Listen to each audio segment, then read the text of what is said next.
Leadership, a holder of a vision, right? The vision holder, right? Someone who holds a vision so beautifully and so articulately that it's like magnetic to people, right? People want to be part of that vision. People want to forward that vision.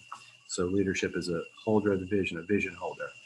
A leader is someone who builds teams around them, right? Teams in which people get more value out of participating in a team than they would not participating in a team, right? They create teams that are sustainable and that people love to be a part of. A leader is someone that someone actually wants to be around. You know, you're being someone that people would like to have more of. A leader creates leaders. Leaders don't create followers. That's not leadership. Leaders create leaders, right? So around you as a leader, people experience their own leadership, and they're like, "Wow, I love how this person leads. I would like to. Oh, I am like that. Oh my gosh!" If people around you say how wonderful you are, you've missed the boat.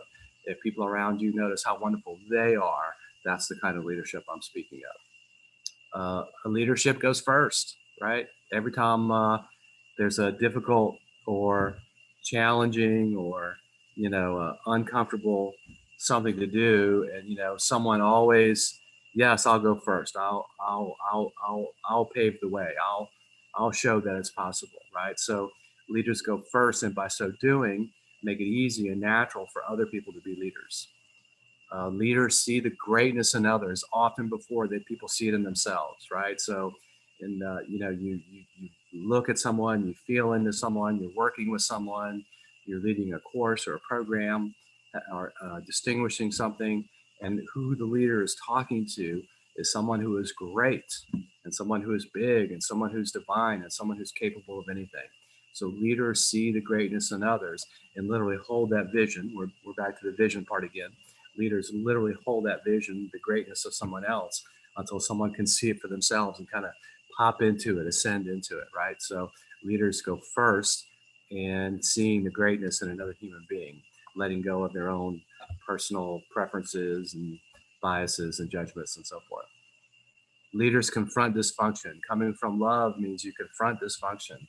There's dysfunction around you. You don't pretend like it's not there. You speak up, you take a stand, right? Leaders are lighthouses. Leaders go where the darkness is. They go where the fear is. They go where the constraints are. And they point a beautiful pathway of least resistance, of safety.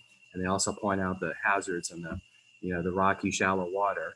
And leaders let people choose freely. Absolutely, let people choose freely.